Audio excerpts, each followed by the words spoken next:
Hi friends, எல்லோரும் எப்படி இருக்கீங்க? இன்டர்மீடியட் பர்சன்டேஜ் டே 11ங்க. மார்னிங்லேருந்து என்ன சாப்பிட்டேன்னு பார்க்கலாங்க. மார்னிங் பார்த்தீங்கன்னா ஆம்லா ஜூஸ் தாங்க எடுத்துக்கிட்டேன். ஆம்லா ஜூஸ் எப்படி பண்ணுறதுன்னு நம்ம சேனலில் இருக்குது. ரீசெண்டாக தான் போட்டிருக்கேன், செக் பண்ணி பாருங்கள். அதுக்கப்புறம் பார்த்திங்கன்னா பிரேக்ஃபாஸ்ட்டுக்கு இன்றைக்கி சுண்டல் தாங்க எடுத்துக்கிட்டேன். அதில் கேரட், அதுக்கப்புறம் ஆனியன் எல்லாம் சேர்த்து எடுத்துக்கிட்டேங்க. சூப்பராக இருந்துச்சு. அரௌண்ட் 11 o'clock பொருள் எடுத்துக்கிட்டேன்.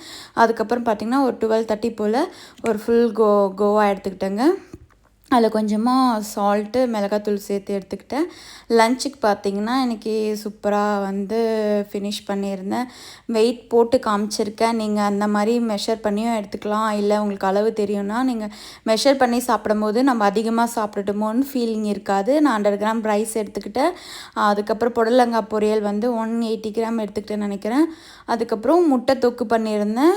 தக்காளி தொக்கில் முட்டை நல்லா ஒரு 4-5 முட்டையை உடச்சி ஊற்றி, நான் மட்டும் 4-5 முட்டை சாப்பிடல, ஃபேமிலிக்கு பண்ணியிருந்தேன். அதில் ஒரு 160 கிராம் நான் எடுத்திருப்பேன். அதுக்கப்புறம் கொஞ்சமாக குக்கும்பர் வச்சு சாப்பிட்டேங்க. இந்த மாதிரி நம்ம அளந்து சாப்பிடும்போது நம்மளுக்கு ஃபுட்டு எவ்வளோ இன்டேக் பண்ணுறேன்னு தெரியும். நம்மளுக்கு ஒரு போர்ஷன் கண்ட்ரோல் வந்துட்டு பேருக்கு நம்மளுக்கு அளவு தெரிஞ்சிடும். இப்போ 4 கரண்டி வச்சா, 3 கரண்டி வச்சா பொரியல் 200 கிராமு, ரைஸ் ஒரு அன்னுக்குத்தி சாதம் வச்சா 100 கிராமுன்னு நம்மளுக்கு தெரிஞ்சிடும். மெஷர் பண்ணி சாப்பிட்றது ரொம்ப ரொம்ப ரொம்ப இம்பார்ட்டண்ட்டு. ஏன்னா நம்ம அப்படியே சாப்பிடும்போது கொஞ்சம் தானே கூட சாப்பிட்ருவோம். வெயிட் லாஸ் கொஞ்சம் நம்மளுக்கு ஒரு மெஷர்மெண்ட் தெரிகிற வரைக்கும் இந்த மாதிரி மெஷர் பண்ணி சாப்பிட்லாங்க. இந்த மாதிரி மெஷர் பண்ணி போடுறது உங்களுக்கு யூஸ்ஃபுல்லாக இருக்கான்னு சொல்லுங்கள். ஃபஸ்ட்டு நான் அப்படியே நான் ரேண்டமாக தான் வைப்பேன். 100 கிராம் ரைஸ்ன்றது எனக்கு அளவு தெரியும். ஒரு அன்னுக்குத்தி சாதம் அந்த மாதிரி வச்சுப்பேன். பொரியல் கொஞ்சம் அதோட எக்ஸ்ட்ரா வச்சுக்கிற மாதிரி வச்சுப்பேன். இப்போ இந்த மாதிரி வெயிட் மிஷினில் காட்டுறது உங்களுக்கு யூஸ்ஃபுல்லாக இருக்கான்னு சொல்லுங்கள்.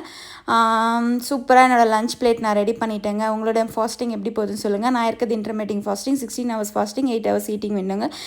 என்னோடய டைமிங் பார்த்திங்கன்னா மார்னிங் 10 to 6 நான் சாப்பிட்டு பிடிச்சிடுவேன். லாஸ்ட்டாக 5:40 போல் இந்த ஃபிலிம்ஸ் சாப்பிட்டு நான் என்னோடய மீலை முடிச்சுக்கிட்டேன். எனக்கு பசி பெருசாக இல்லாதனால 3 to 4 லிட்டர் தண்ணி குடிங்க. முடிஞ்சால் 1/2 hour வாக்கிங் போங்க, இல்லை எக்ஸசைஸ் பண்ணுங்கள். நான் எக்ஸசைஸ் பண்ணி முடிச்சுட்டேங்க 1/2 hour. இந்த வீடியோ பிடிச்சிருந்தா லைக் பண்ணுங்கள், ஷேர் பண்ணுங்கள்.